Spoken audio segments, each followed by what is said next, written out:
Hey there, comics world. I'm Rob Casey and this is Splendopia. That first video went okay, so I'm back. I don't hate doing this yet. I will say I'm here to sell my comic book, Cyborg USA. I'm working on it with a great artist called Pablo J. Romero and my writing partner, who I've been working with for a very long time, Zach Tobacco.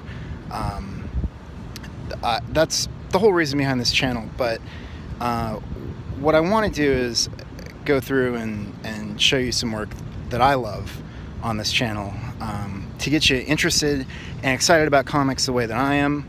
I'm going to try to show you stuff that I feel a really strong connection to, or stuff that I can just have something to say about and get you out there excited about comic books in a way that you might not be already.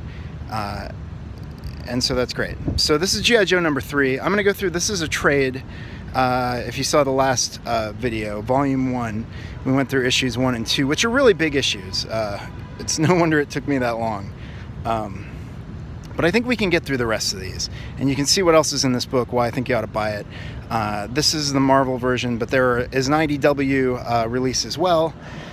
I actually have the compilation. There's like a special edition hardcover compilation that a friend got me. It's out at my beach house. So, you know, I live in Manhattan. I'm pretty blessed to have these books, and I'm excited to share them with you. This first issue is kind of goofy. It picks up like at the end of a Cobra battle. They defeat a giant robot and they take the robot to the pit headquarters, which is located on Staten Island, New Jersey. So a lot of G.I. Joe takes place in and around New York, which is cool. Which is, you know, there are a lot of reasons I moved to Manhattan. Comic books is a big reason. Popular entertainment is a big reason. I'm originally from Alaska, so issue number 2, Panic at the North Pole, is a little bit more what I was used to growing up with. But so this issue 3 is pretty decent. You get to know the guys, like for example Steeler here, the tank commander. He's a weightlifter. Basically what happens is this Cobra robot, they take it to the pit headquarters, and Cobra has the robot reassemble itself and attack the Joes in their own headquarters. And there's this kind of cool bit. The Joe's headquarters is underneath Chaplain's Assistant School at Fort Wadsworth, and so that's Scarlet and the Joe Team Commander Hawk, and they're having a tea party upstairs, basically while Cobra Commander plots to defeat them. So we can skip ahead to the next issue. This is First Strike, a paramilitary organization run by this heinous-looking villain, Vance Wingfield. So Vance Wingfield again is part of First Strike.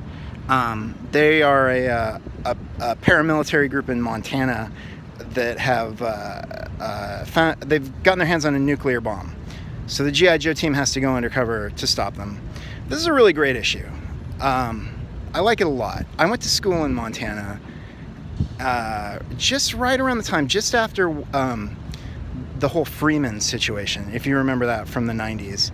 And I actually also worked there's a paleontologist named Jack Horner that's pretty famous. I worked on a Discovery Channel documentary about him, so I was out kind of in the area where the Freemen were, and it's just kind of interesting to have that experience.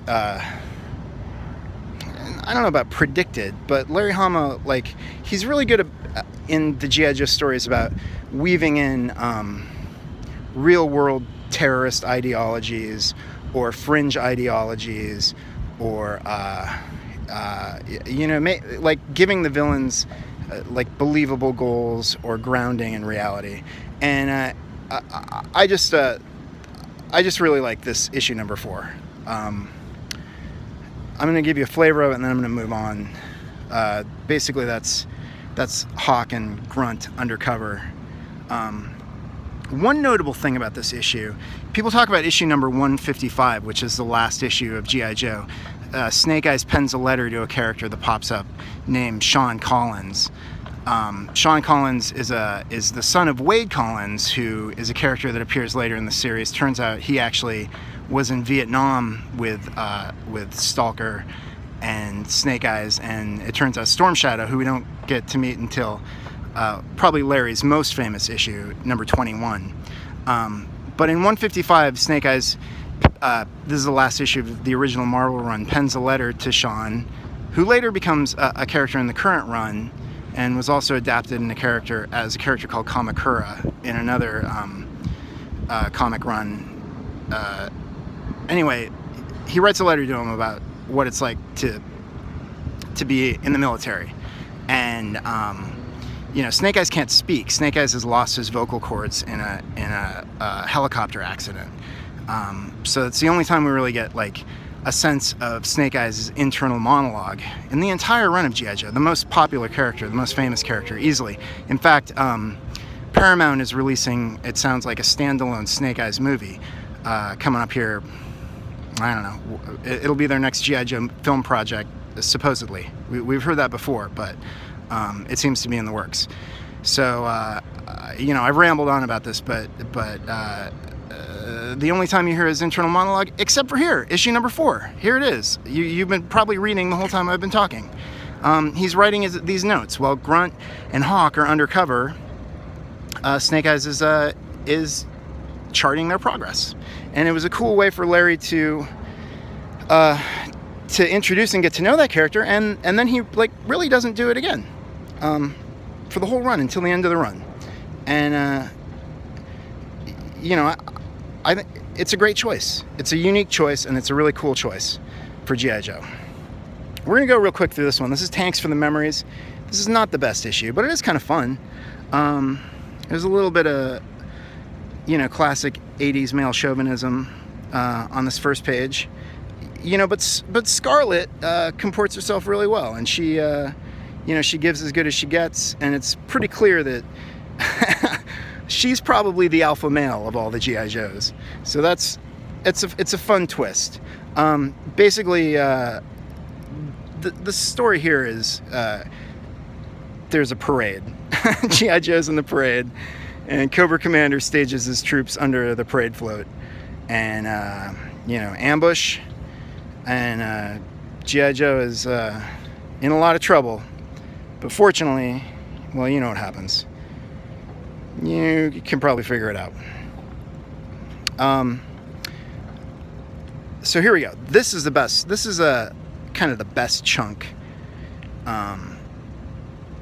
in the middle of a couple lackluster issues. This is when Larry introduces the October Guard. This is Russia's counterpart to G.I. Joe. To fail is to conquer. To succeed is to die. And there's this great... I love this cover. This is one of my favorite covers of Cobra Commander, the Joe team on the left, and then the October Guard on the right. That guy's called Horror Show, which is funny if you know Russian, because horror show it means good, and horror show is sort of a pun on that. And he certainly is a horror show. I don't want to spoil this issue for you. It's actually a two-parter, so I'm just going to skip ahead on it. But basically, G.I. Joe and the October Guard, it's a classic G.I. Joe and October Guard story, where they go into a situation, they're at odds with each other, they think they're going to fight, and actually it's Cobra Commander the whole time who's engineered it to pit them against each other. So here you have Stormovic, the October Guard commander, and Stalker back to back, fighting their way out of the situation that Cobra Commander's engineered. This is fun. Part of the reason I love Cobra Commander as a villain, well, there's so many reasons. He's one of the best villains. But he has a couple distinct looks. He has his helmeted look, which is a toy he came out with first. But in the comic book, they introduced him as the hooded Cobra Commander. That toy didn't come out until 1984, but you presume they made it to take advantage of the opportunity to do, sorry about that glare, to do great panels like that. Cobra Commander's jam is speechifying in front of a crowd of captive Cobra soldiers. We're gonna bust ahead. I don't want to show you too much. This is this is another issue. Sort of just okay. There were a couple. Larry Hama wrote most of the run of G.I. Joe. In a couple of exceptions, he did not. And so this is one of those exceptions. You can see who the creative team is right there. You got Herb Trimp, script and art, and so forth. And one of the things about Herb that's great on G.I. Joe is I guess he was a big aviation buff, and he loved old planes. So apparently Larry would just would do his best to write any old crazy random clunker airplane into the script. You can see that all the way down the line, just so that Herb was excited to draw it, or as a bonus to Herb to draw it. Well, what's good and bad about this is some of these early issues, they hadn't really figured things out. Cobra is given this is like an amazing